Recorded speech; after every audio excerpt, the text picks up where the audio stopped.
Coming up tonight, Asia's first travel bubble has finally launched between the islands of Taiwan and Palau. Could Singapore and China be next? Foreign Minister Vivian Balakrishnan says travel between the two countries may soon resume. An expert on giant clams is the first person from Singapore to receive a prestigious Pew Fellowship. How cool is that?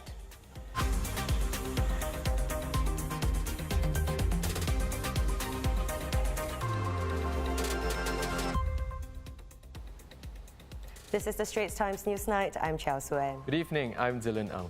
A sign of good things to come, we sure hope so. About 100 Taiwanese tourists boarded a flight to Palau this afternoon as part of what's being dubbed Asia's first COVID-19 travel bubble. This comes more than a year after the COVID-19 outbreak, grounded flights around the world, ruined countless holidays and decimated the global aviation industry. Now, if you aren't familiar, Palau lies about 1,000 kilometers east of the Philippines and is one of the few places on Earth never to have recorded a single COVID-19 case. Travellers must test negative before the flight and can only travel in tour groups. Contact with Palau locals will also be kept to a minimum, with tourists staying at designated hotels, eating in separate restaurant areas and allowed to shop at set times. As for the next travel bubble in Asia, well, talks between Singapore and Hong Kong are back on and many are hoping that it will launch this time. Unless, of course, Singapore and China work out a deal first. Singapore Foreign Minister Vivian Balakrishnan said travel between the two countries may soon resume if they can work out a system to mutually recognize each other's health certification and exchange personal information. Dr. Balakrishnan, who was in Fujian province to meet Chinese counterpart Wang Yi, explained that this would go beyond just vaccines and into serology and nucleic acid tests as well. No timeline has been given on such a rollout, but he added that talks were moving in a positive direction. Meanwhile, Sabah's government says it's hoping that an exclusive travel bubble to allow Singapore tourists into the state will get the go-ahead. Minister Jafri Arifin said that if the plan takes off, it will most likely begin after Hari Raya, which falls on May 13th this year. Discussions are continuing with multiple stakeholders to provide a safe travel route from Singapore directly to Kota Kinabalu and Mantanani Island. With air travel still uncertain, cruises may be the next best thing if you're hoping for a getaway or a quick break. Royal Caribbean says due to overwhelming demand, it will be extending its cruises to nowhere till October, after completing more than 30 successful sailings in Singapore. More than 120,000 people have gone on Royal Caribbean and Genting cruise lines since the pilot program began last November, with 0 COVID-19 cases on board. And here's the latest on the COVID-19 situation. 26 new cases were confirmed today, all imported.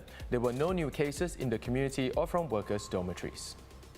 Starting today, train passengers will see stepped-up security screening at selected MRT stations.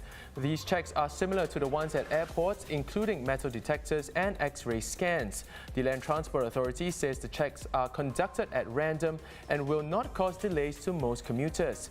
They will be rotated across MRT stations on all rail lines. And as worshippers gear up for Holy Week services, some churches and the police have tightened security for the Easter weekend. This in light of a suicide attack on a church in Indonesia last Sunday, as well as 2 recent foiled terror plots here.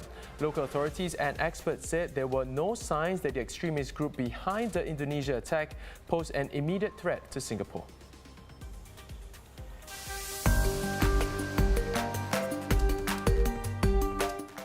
Now, this might sound like an April Fool's prank, but we promise we're not kidding. Today, Burger King has released a new burger, the Chocolate Whopper. From now till 15th April, you can challenge your taste buds with the Chocolate Whopper, available on the Burger King app and on digital kiosks in-store island-wide. The burger is made with a flame-grilled beef patty topped with tomatoes and onion. But here's the twist. It is dressed with a layer of rich chocolate sauce. You can also add on a side of a 6-piece nugget dipper that comes with an indulgent tub of chocolate fudge. Weird or wonderful? I can't quite decide. You know, so we're not sure about you, but I remember eating at Pizza Hut as a kid, and man, it was such a treat. Now, the iconic pizza brand has been a mainstay in Singapore for 40 years since its first outlet opened in Jalan Jelita in 1981. And to celebrate its 40th birthday, the chain of restaurants is offering a series of special promotions, both in-store and online, on its iconic Hawaiian pizza. Over 40 days from today until May 11th, diners can enjoy special limited time deals and bundles on the Hawaiian pan pizza, starting from just 40 cents. Sounds like a pretty good deal to me. And clams, giant clams, but these ones aren't for eating. A local scientist is the first from Singapore to receive a prestigious fellowship in marine conservation. Dr. Neo Mei Lin, a giant clams researcher from the National University of Singapore, was named a Marine Fellow by the Pew Charitable Trust, along with 8 other scientists worldwide. Under the fellowship, Dr. Neo will receive $150,000 over 3 years to further her research on giant clam conservation in Southeast Asia. Speaking through tears, Dr. Neo spoke about how meaningful the fellowship was to her and how her research is important to local and regional ecosystems. Being the first recipient of this really prestigious fellowship has been really mind-blowing for me, coming from a very small island country relative to the many countries around us with much bigger marine areas. I see that it is a recognition as well as a sign of hope and pride. To share a little bit more about what these giant clams are, as its name suggests, they are the world's largest living shellfish in the oceans. So the largest species can grow up to 1.5 meters long and weigh over just 300 kgs. So these very, very big and impressive bivalves, they live around our region. And we do find some of them living in the southern islands and reefs of Singapore. You can think of them like, miniature condominiums and HDBs housing little animals inside their body as well as around their body as well. It's a little bit of a community of animals living around them.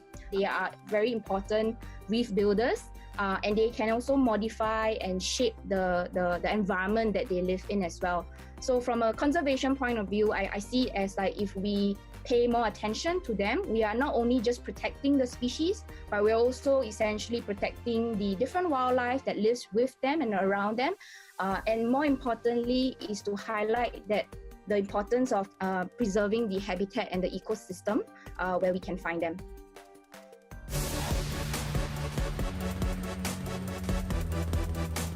Before we go, Suen, how do you feel about music festivals? Well, I really enjoy them, but I had to miss out on Coachella last year after it was cancelled. So I really can't wait for festivals to start again. You know what? This might just interest you then. Though we can't attend in person, there's plenty to get excited about for this year's Glastonbury Festival on May 22nd. Coldplay, Damon Albarn and Georgia Smith, Kano, Haim and Wolf Alice are set to play at this year's 5-hour event, live streamed from Worthy Farm in the UK. Worried that the show's timing won't be convenient for you? Fret not, as it will be broadcasted across 4 different time zones and you'll be able to watch any stream you want from wherever you are. How cool is that? Tickets are on sale now for £20 or about 35 Australian dollars. And that wraps up the Straits Times Newsnight for the week. Hope you are able to enjoy the long weekend with friends, family and loved ones. Wherever you are and however you are celebrating, on behalf of the Newsnight team, we wish you a happy Easter. We'll see you on Monday.